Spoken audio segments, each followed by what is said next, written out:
Happy Thursday, everyone. This is my first live for the week, I think. I've had quite a busy week. I've had a lot of clients this week, some new early career mentees come on board. I had a lot going on this week. So anyway, I kind of saved the best for today. Working with so many different clients this week, talking to a lot of parents, and really just kind of sharing stories and hearing stories from different parents and people that have teens now and that have been through teenage years. And I really wanted to make this video today to talk about the cost of doing nothing. So I have some parents that say, well, getting therapy or, choosing coaching or, putting my kid in a camp or kind of like doing something, that costs money and it costs time and I'm not sure if we want to invest in that or this or that. So what if I just do nothing? Won't my teen just kind of grow out of it? Like, won't they just kind of grow out of this phase? I mean, it's a teenage phase, right? Like, they'll grow out of it. And I'm here to kind of answer that question, since I've gotten that a few times this week. People ask me, well, what if I do nothing? What if I grow out?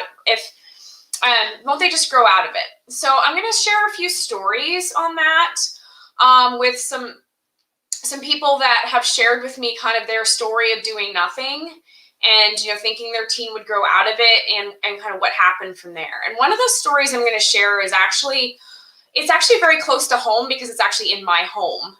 It's not me specifically, but it is my fiance's son. So my fiance is older than me, and his oldest son is now 40 years old.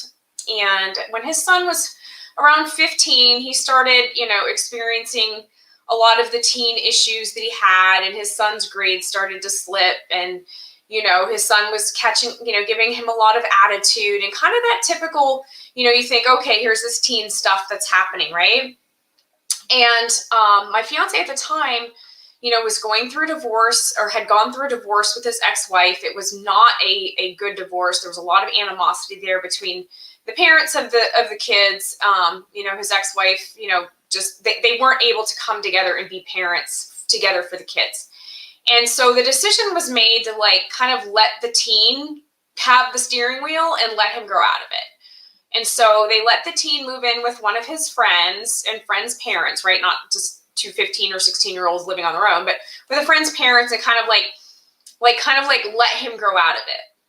So the consequence of letting him grow out of it is that, and this is using my fiance's words exactly from last night, is that he lost his son for 20 years. His son didn't grow out of it. His son spent 20 years abusing drugs such as crystal meth, alcohol, everything except for things with needles. Luckily, he's scared to death of needles, but he did a lot of crystal meth, cocaine, speed, pot, all kinds of drugs, alcohol. His son would disappear for months at a time, and he might get a call for, to please come get him from some place, and he'd be at some horrible crack den, just whacked out of his mind.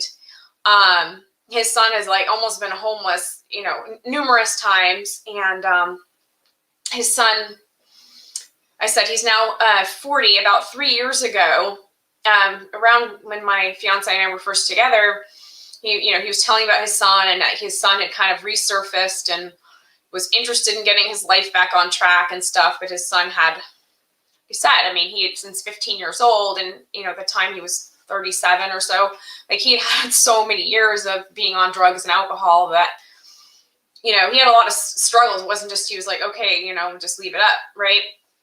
So I really helped his son through this time.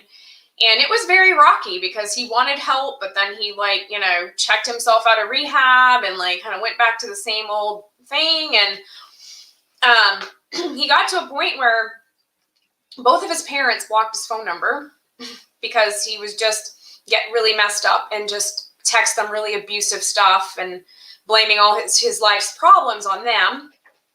And Sorry, like getting a little frog in my throat. And I was like the only person who was still taking his calls and texts. And so I had to give him a little bit of tough love in his situation and being, almost 40 years old and that this is still going on. But something sunk in because he was finally able to, use that encouragement, get some additional resources to help him with the addiction and overcoming the addiction. And now he is 40 years old. He's engaged and he is buying his very first home ever. I mean, this is somebody who's has rarely even had their own apartment because their life was such a disaster, is buying a home, has had a steady job, has a fiance. It's really amazing. This is an amazing story, but he's 40 years old, y'all. What could have been different about his life if the parents had not made the decision to let him steer the vehicle and to actually get him that help and support and make that investment in him when he was 15? He wouldn't be having his first house and having his life together at 40 for this first time. I mean, praise God, he's where he is today. But in the words of my boyfriend, my fiance, he lost over 20 years of life with his son. And his son lost over 20 years of his own life to drugs and alcohol because the investment was not made at that time when he was a teenager. Another one of I was speaking to one of my neighbors who lives down the street, and he lives across from the dog park near where I walk my dogs every day. And he lost his son a few years ago to a heroin overdose. His son was in his early 20s, I think around 24. And his son had struggled as he was a teen, and him and his wife just kind of thought that their son would grow out of it. It was just a phase, that they just needed to love him and that everything would be fine. And so they didn't really make any investment in getting him any additional support. And his son ended up dying of a heroin overdose. And obviously they were just devastated. So the cost in their case of not getting their teen help, not just sitting there and saying, let them grow out of it, was their son actually lost his life to heroin. And so, those are some of the stories that I've gotten from people that I know in my neighborhood, in my life. And some of the other things I've been reading about as well, and actually talking to others who do outreach in the community with regard to the cost of doing nothing. And this has even happened to people in the community that I live in the small town that I live in. And what has happened is, and this is such a huge risk for girls, especially because the internet, unfortunately, is crawling with predators who are generally men over the age of 35 who like young teen girls and will pretend to be their Prince Charming, the one guy in the world who understands them, and who usually will pretend to be about 18 or 19 years old, not 35 or 40 or 50 or whatever years old on the internet. And he'll talk to these girls, 13 years old, 15 years old, and convince them that he's their Prince Charming. And since the kids, the teens are going through that moody, I'm not going to talk to mom and dad phase, they don't understand me, they think they found that one person who understands them, and all it is a predator preying on their child. And they'll go meet the boy, I say boy because he's not really a boy, somewhere, maybe after school, maybe on the way to school, he'll pick them up. And the boy is actually really a 35, 40-year-old man, maybe older. And, you see these news stories all the time. They're now in a different state. They don't know where they are. The kid never came home from school, and they could have got picked up in the morning on the way. And now this whole day is gone, and they have no idea where their daughter is. And they're with this darn predator, right? So the cost of these girls running off with these predators. There's a girl who was missing in our community. She was finally returned. She was missing 15 years old for about 8 months. The newspaper just reported, yes, she was found home and she's back safe with her parents, but she was missing for 8 months, like with one of these predator guys. Like, God knows what happened to her.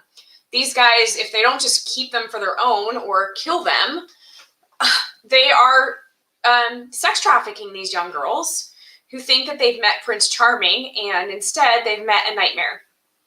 And so as a parent, when you think about, well, won't my kid just grow out of it?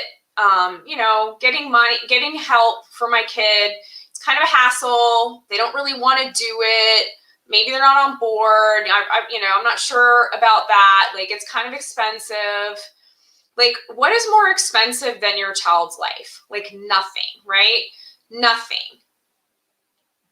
Getting someone to help your child not end up as dead, sex trafficked, or losing 20 years of their lives to drugs and alcohol is like the most important thing in the world. Like, there's nothing more important than making sure your child grows up to be the best they can be. They have high self-esteem. They succeed in life and at home. There's like nothing more important than that.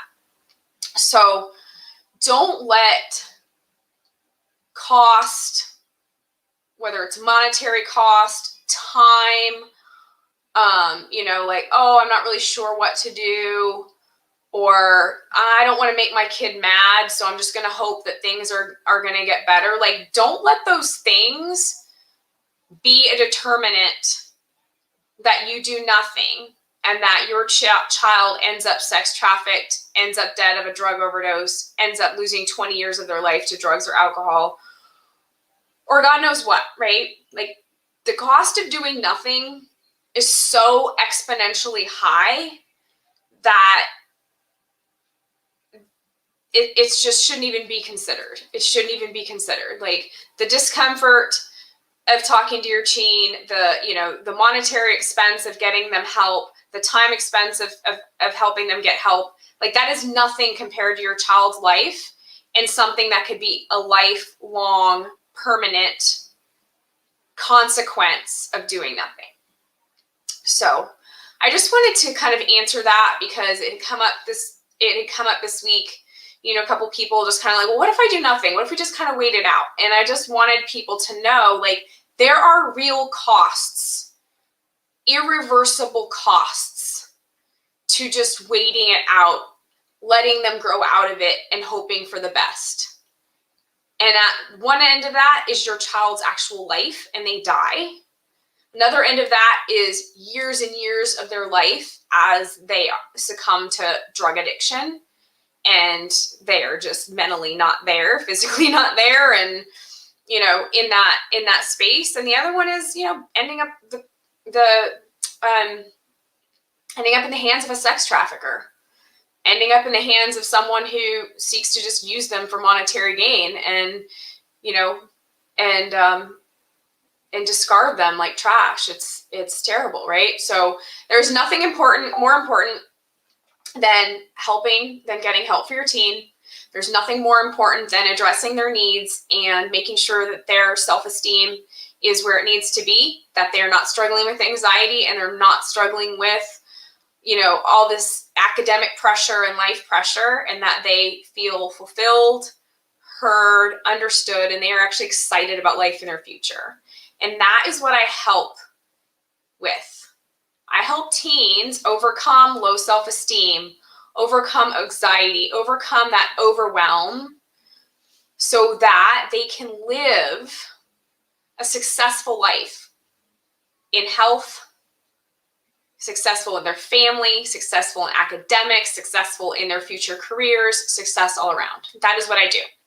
So if you're curious about working with me and what that looks like, you can go ahead and text the word moon, which is my last name and the same as the moon in the sky, to 90407. And if you do that, you will get texted back a link to my calendar where you can book a free consultation. If texting is too confusing or you don't want to go through that hassle, you can just drop me a DM and ask me what that looks like, and we can set up a time to talk. Or I can answer some preliminary questions on Messenger, and we can set up a time to talk. I am here for you. I am here for your teen, and I want all the best. So DM me, text Moon to 90407. I look forward to speaking with you soon and helping you and your teen build your relationship and build that bond again and have that beautiful life together that you deserve as mom and teen. Wish you a wonderful rest of your Thursday. Take care.